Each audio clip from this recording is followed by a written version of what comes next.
1983, in the snow of the Russelsheim test track, where GM's new international rally challenger, the Opel-Manta, is seen for the first time. The Manta flanked by its successful predecessor, the Opel-Ascona.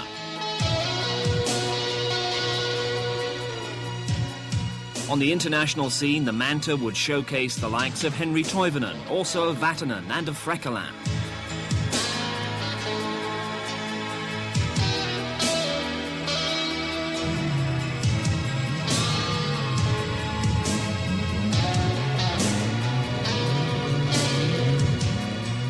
But in British rallying, the Manta was synonymous with Jimmy McRae and Russell Brooks. It wasn't one of these super fast ones. It was a car that bore a resemblance to an ordinary production model. And I think particularly for the enthusiast, you know, a front engine car, rear wheel drive, was a very spectacular type of rally car to watch, and it's a classic in its own right, yes.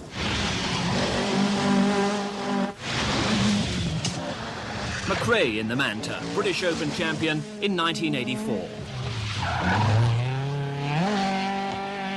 It is the best Group B two-wheel drive, normally aspirated car, there's no doubt about it.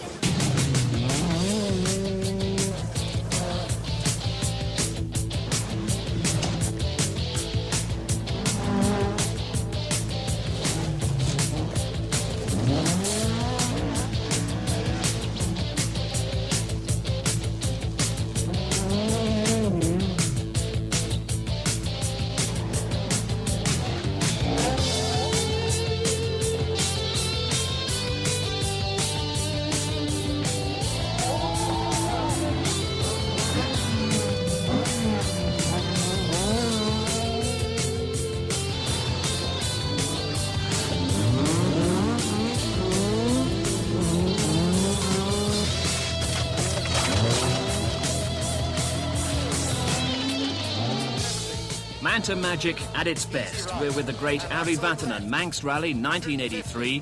Ari at 100%, trusting to Terry Harriman's pace notes and a little bit of luck. Flat left over brow, 100, flat right maybe. 70, flat left. 70, absolute right. 150, unseen easy right. 50, easy left. 50 grid, 100. Oh. Harriman's relief at moments like that has been matched in later years by Mike Broad's composure alongside Russell Brooks. 1987 National Breakdown Rally, Rickledale, snow and ice, and around the corner a very rapid descent if you leave the road on the right.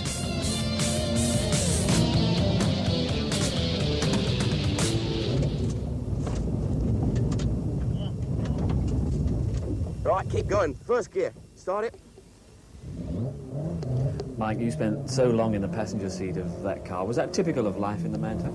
No, not really. Russell was very good to me over the 4 years in Mantas. I think probably 4 or 5 times only I can remember. A couple of times that actually stopped us, but generally quite safe and got away with most things. Were you actually as calm as you appeared there?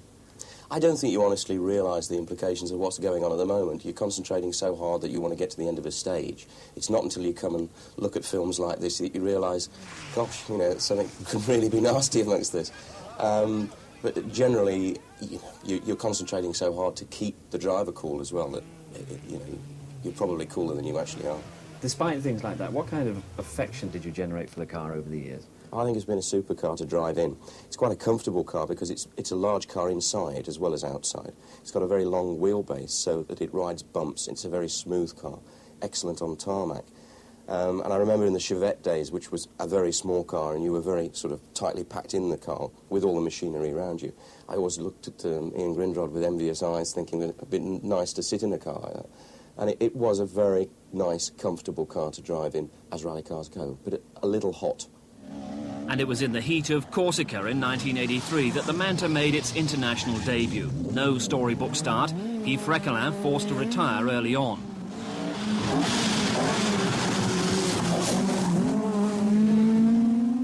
But Frekkeland went on to take the French Open Championship in that first year and repeated the success in 1985.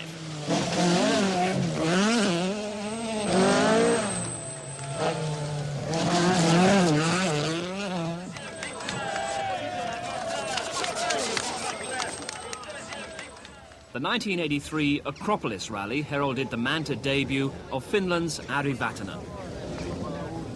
And a fine debut it was, Ari bringing the Manta home in fourth. On his home event, the 1,000 Lakes in Finland, Ari was up to third when he retired with a camshaft failure. And an accident in San Remo meant that Greece was his only World Championship finish. His fellow Finn, Henri Toivonen, crashed out of the 1,000 Lakes, but underlined the promise of the Manta with fourth place on the San Remo.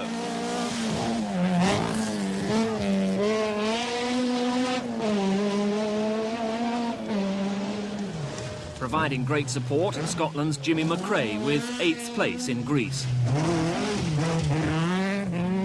But Jimmy was more at home in the British forests. Jimmy was behind the wheel for the Manta's first event on the Open Championship, the 1983 Welsh Rally.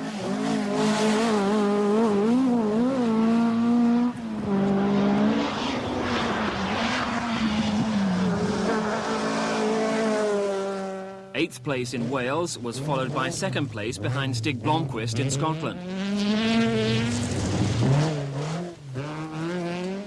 Bertie Fisher was also looking impressive behind the wheel of a Manta. Bertie second on his home event in Ulster, but once again behind Stig Blomqvist. The Manx Rally in 1983 drew its usual high-quality international entry. Henri Toivonen and Ari Vatanen led the Manta Challenge. Ari and co-driver Terry Harriman providing some breathless in-car action. 70 over skid mines, turn K right maybe. Whoa, whoa, whoa. Opens over 50, 20 left. Flat right, 50. Flat left and flat right maybe, 50. Flat right maybe, 30. Easy left, easy right, 50. Easy left maybe. Very long flat right maybe. 20, easy left. And easy right over jump. 70. Flat left. 30. Easy right, 20, easy left maybe. Opens over 70. 100. Easy right. 70. Flat left maybe. 30, what's the surface? Easy right. 30 brow and turn narrow hairpin left.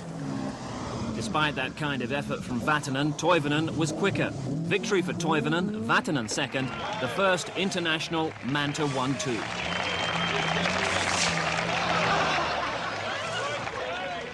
In 1984, the Open Championship wasn't the only target for GM. The Irish Tarmac Championship attracted a host of Manta drivers, Bertie Fisher, Billy Coleman and Austin McHale among them.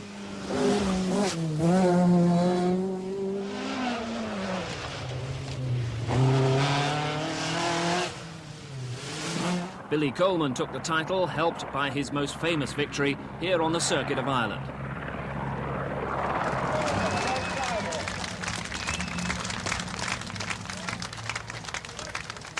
And Billy, who I would imagine is very glad to be with his brother. On the Open Championship, this is Jimmy McRae in the Welsh forests, sporting a new livery and a damaged front end. 1984 was also signalling the start of the great Manta rivalry between McRae and Russell Brooks. Brooks now in a Manta after his years of success in a Vauxhall Chevette. Co-driven by Mike Broad, he'd been beaten by McRae on the opening round. Neither finished in Ireland, but here on the Welsh, it's Brooks second, McRae fourth.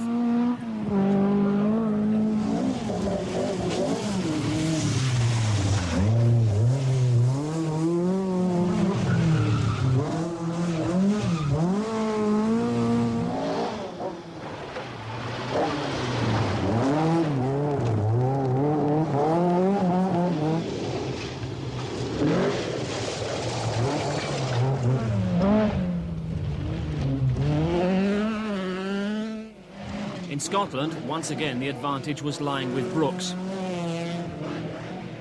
But disappointment for Russell.